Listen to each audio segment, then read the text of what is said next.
There we go. Recording. Joy. Well, so, some interesting stuff has happened. Oh wait, I should introduce myself first.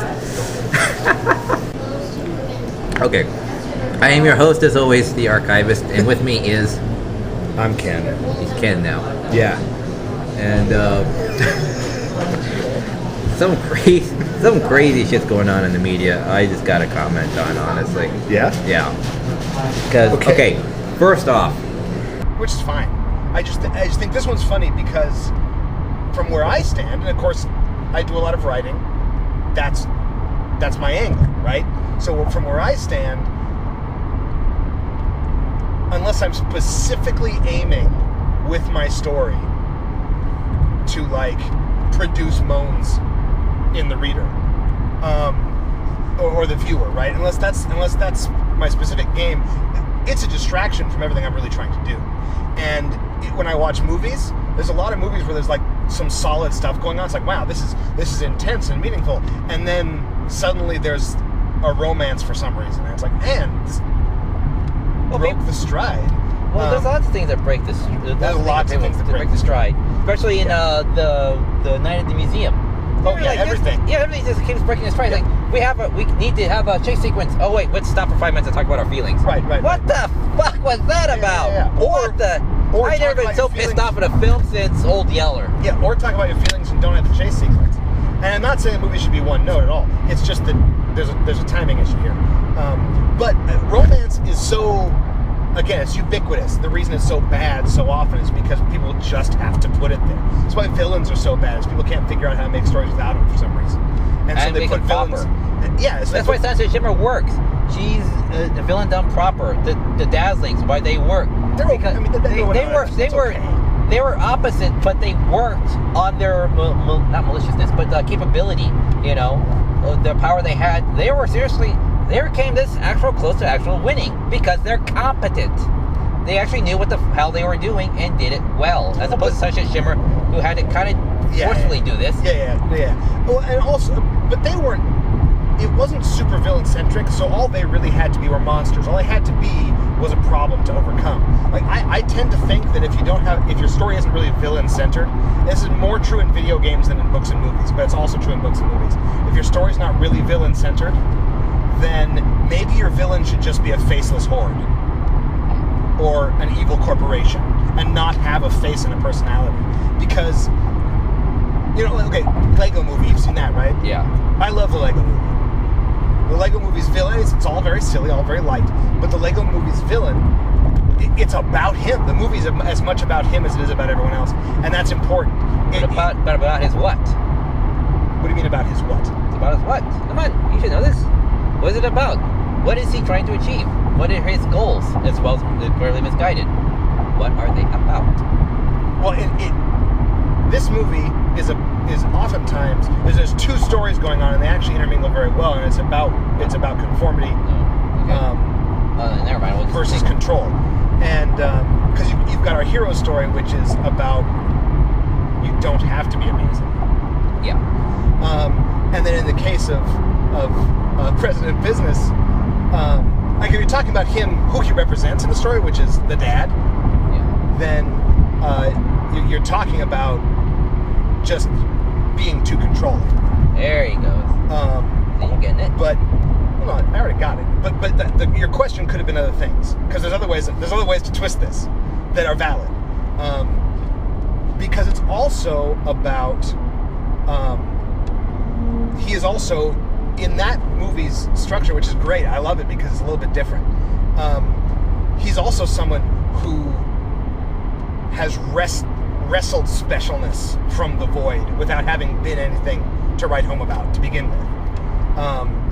And I think that's kind of cool. I'm turning left, yes? Yes.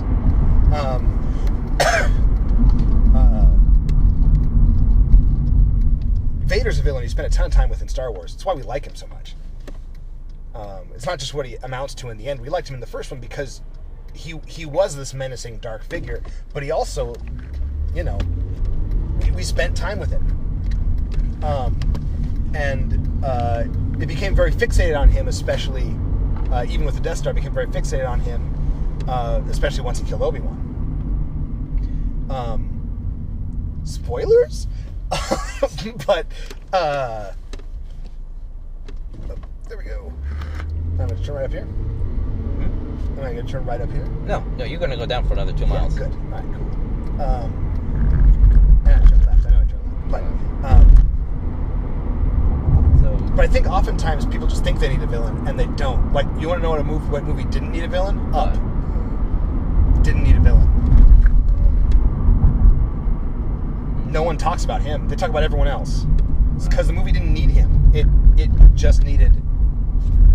I guess they felt they needed some sort of ending conclusion or something to have happen. Yeah. I think, you know what my solution would have been? And I know it's a little on the creepy side. Go ahead. But my solution would have been that his dogs are still carrying out his orders and he's been dead for years. That would have been a good twist. And I think that, well, it wouldn't even had to have been a twist. It just would have been the kind of opponent that suited them. Right? Is because it would have the old man thinking about his legacy. Yeah. That's pretty good. One of the things I wanted to bring up, what was it? Another movie I didn't like. It was one of those like Lifetime movies where this kid, he's some sort of Middle Eastern kid, and some girl has to deliver him like cross country, and in the middle of all this trip, 9/11 happens, and it's like, oh no, what do we do? And this and that. I'm like thinking to myself, this is another life. This is a realization to a child that life sucks movie. It's like, yeah, we've all been there. It's like, it's just like they're trying to over dramatize this situation of this moment in this character's life. And I'm thinking, just put a ball cap on him and tell him, kid, life sucks. There, you now know what the rest of us know. So there's your movie. That's not a lesson I ever learned. Lincoln or further? Further. And it's just, well, you could turn here if you want. So it just feels like it's like they're trying to dredge up, like trying to create a story from something we kind of already know.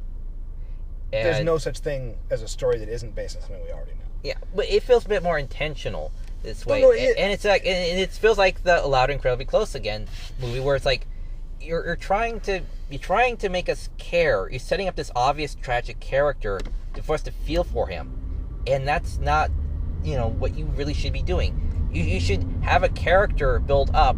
We feel with this character, and then have a tragedy that comes out of fucking nowhere happen to them.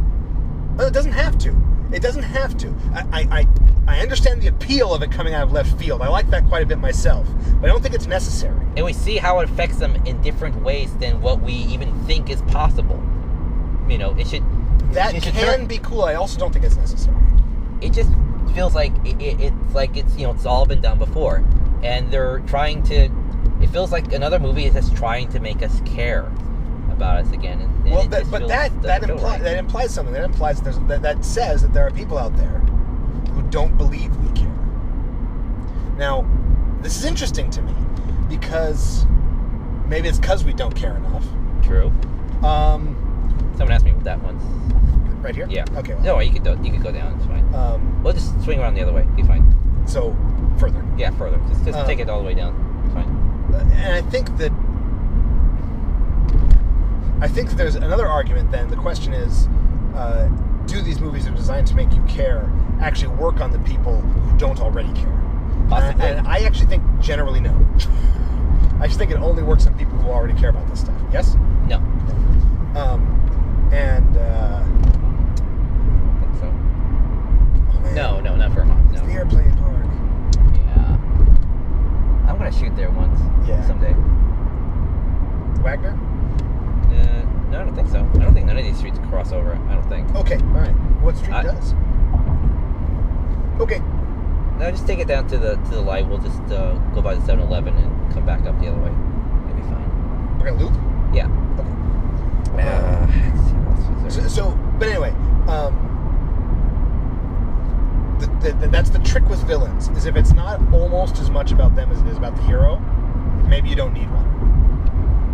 I actually hated that they made the Goblin King important in the Hobbit movies because it could have just been goblins. Yeah. He wasn't actually important. We didn't spend any real time with him. I don't he was just a remember face there being for a the goblin. Goblin Horde. The Goblin King was just there when Bilbo was in the caves, and then he was gone for the rest of the book. Was he even in the animated one? Because I don't even remember. He was. He wore the crown and got stabbed. So, or got escaped from. But the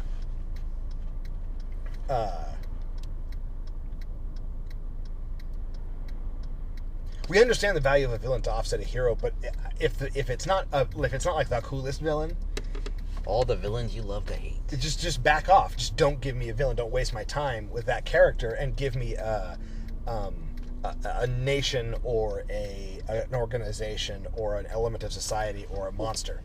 What you told me, what this guy told me, which was really good advice, is that you shouldn't hate the villain personally. You should hate the villain of what he represents. And we were discussing Die Hard, I believe, you were saying. And I think, like, well... For certain personalities, I agree. But everyone loves the guy from Die Hard. Yeah, right. Because he's so smart. But I wouldn't, really want to talk to him in real life. No one would. And so it's not just what he stands for. It's like if he were real, I'd hate that guy. but you love him in the movie, and you should enjoy villains or be so mad at them. Like, it depends. If you have a villain whose job it is to be defeated, not overcome, but actually punished, and in some ways he's not your protagonist, but he's the main character now. It's all about what happens to the villain. It's all about the villain's comeuppance. But I rather like. Oh, okay, you want to go this way? Okay. It's just that he's this incredibly smart guy. He comes up with this big elaborate plan, plays everybody. Yeah. Everybody comes to the table. There's no outcome where he wasn't. He didn't have a plan for. Everything was perfectly, step by step. Yeah. And the only outcome was just the X factor of that one of the workers bringing her ex-husband to the party, who happened to be an LA cop. That's it, or a New York cop. That's it. That's the only thing he couldn't foresee is that one X factor, and that's what totally screwed up his plan. Was that John McClane was a capable action hero. That's it. Yeah. And but they get along great. I mean, you have to have a good personality for your villain to complement, or at least to work with, in good ways, with your lead character. Which whatever that is. If they're going to meet. If they're going to meet. Because sometimes you can have very interesting play between characters who don't connect. It's not very common. But this is a character movie. That's where they have to connect. No, not necessarily. Now, obviously, it's harder if the characters aren't in a larger, more epic story. Okay, so... Well, they're all trapped in one building, so that's why. Yeah, it's totally different. But yes, essentially, they still have to play off of each other, at least as far as the audience is concerned. Which works really well. You never really see that, except for maybe the redo of Peloton 1-2-3. That's a good one there. Yeah. Well, no, I mean, there are good villains, there are good villain-hero interactions, but I think that if that part's not rock solid, and it's not deeply important, if who the villain is not deeply important, and not what you're going to spend a lot of time on, then again, it's fine if the bad guy is the army, or if the bad guy is a mountain, right? Doesn't have to be a villain. The antagonist doesn't even have to be bad. What was that? Was it John Grisham? Anyway, it was a.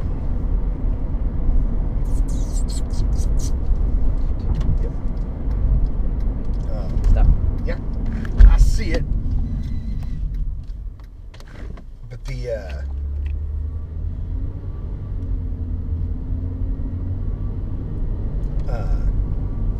What's his name? Well, like the guy from a good example would be the villain isn't an important character in The Fugitive. The real antagonist is the guy is heroic. Is a good guy. And actually, that same actor whose name escapes me right now, which is driving me nuts, played a very different character, but a similar role in a legal thriller about Oh yes, the girl. Yes. Yeah, the girl who was set up for killing her husband. I'm not talking about Double Jeopardy. I'm not talking about Double Jeopardy, but yeah, but I'm talking about The Fugitive. This is earlier in Double Jeopardy, later in the Fugitive, where as kids they witness a murder, and they're going to be found by the killer, but this guy, he's like the DA or something, and he's trying to get them so they can testify, but under the current circumstances that would have them killed. And it's about this kid running away and hiding with certain people and the way they interact. And again, he's not a bad guy, but he's totally the antagonist, and he's perfectly set against who the heroes are. Anyway, that's that, my friend. All right, so... Yeah, so that was Epic Magic. Epic Magic, the movie that makes you not want to talk about it, but other movies instead. And by the way, it's actually called Strange Magic. Strange Magic. This battery's probably running low. That's why it's beeping. All right, well... Okay. Have fun editing. You sure you don't want to keep the chips? No, I don't need chips. You need chips. Okay. I got more snacks than I need. Okay. At home. Yes. Take this. Do you want a banana? No, thanks. Okay. Actually, bananas, I like fruit, but I don't care for bananas. Okay, well, so I'm your host, the Archivist, and I'll see you on the other side of the screen. Yeah, this was Grimm's Fedora. Or was it Ken? It was Ken this time. Or was it Hatman? Oh, or was it Ernest Abacus? Who knows? Oh, in Hollywood, don't be afraid to put boobs in cartoons. Trust me, it's not that scary. It was pretty scary in Wizards. In what? In Wizards. And it was specifically designed to be scary in Fantasia. Fantasia? Specifically in Nine Ball Mountain. It wasn't designed to be scary in the one with the centaurs. Oh, yeah. Right. But that's not what he means. He just means bust size. All right.